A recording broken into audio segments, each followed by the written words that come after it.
We are witnessing a genocide unfold live on our screens. Day after day, we see the bombs fall, the bodies pile up, and the cries of children echo through the rubble. Yet despite the overwhelming evidence, the world stands by, paralyzed by politics and indifference. But this is not just a moral failure. It is a global crisis that threatens to plunge us into World War III. The International Criminal Court has issued arrest warrants for Israeli Prime Minister Benjamin Netanyahu and Defense Minister Yoav Gallant, accusing them of war crimes and crimes against humanity. Under the Rome Statute, these crimes include willful killing, the targeting of civilians, and the use of starvation as a weapon of war, all of which have been documented in Gaza.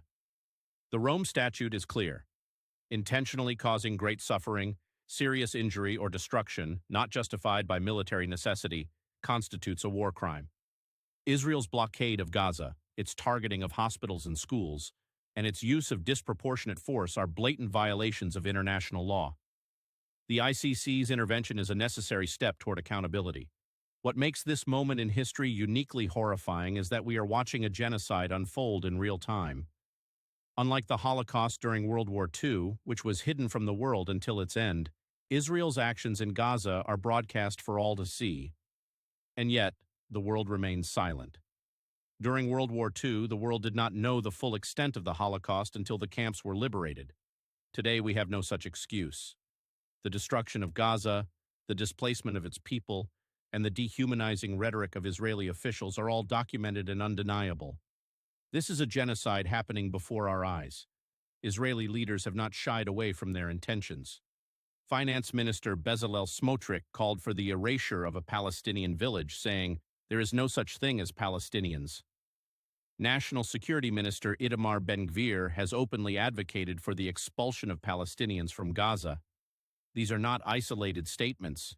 They reflect a broader ideology of erasure and domination. Even more disturbing is the complicity of the international community. Nations that claim to uphold human rights continue to arm and fund Israel, shielding it from accountability. The United States, the United Kingdom, and other allies have repeatedly vetoed UN resolutions calling for a ceasefire, enabling the violence to continue. To support a nation engaged in genocide is to be complicit in that genocide. The provision of weapons, diplomatic cover, and financial aid to Israel makes these countries accomplices to its crimes.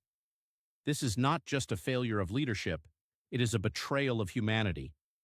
Israel's actions are not confined to Gaza. Its aggressive policies and military provocations are escalating tensions across the Middle East, drawing in regional powers and global superpowers alike. This is not just a regional conflict, it is a powder keg that could ignite World War III. Israel's warmongering has far-reaching consequences. Its attacks on Iranian officials in Syria, its threats against Hezbollah in Lebanon, and its confrontations with neighboring states risk drawing Iran, Russia, and even the United States into a broader conflict. The Middle East is a tinderbox, and Israel's actions are the spark. Unlike World War II, where the Holocaust was hidden until the end, the world today is fully aware of Israel's atrocities. Yet instead of stopping the violence, many nations are enabling it. This complicity not only perpetuates the genocide but also increases the risk of a global war. History will judge us not only for the actions of those who commit atrocities, but also for the inaction of those who could have stopped them. The genocide in Gaza is a test of our collective conscience, and so far we are failing. Silence in the face of injustice is complicity. To stand by while a people are systematically destroyed is to abandon the very principles of humanity. We must demand an end to the violence, accountability for the perpetrators, and justice for the victims. Anything less is unacceptable. The time for silence is over. We cannot claim ignorance, for the evidence is before us. We cannot claim helplessness, for our voices have power. We must rise, not as bystanders, but as advocates for justice and defenders of humanity. Demand a ceasefire, end the complicity, stand against genocide. Even in the darkest moments, there is hope. Hope in the resilience of the Palestinian people, hope in the growing global movement for justice, and hope in the belief that humanity can still choose compassion over cruelty. The choice is ours. What will we do? Justice is not a privilege, it is a right. Act now.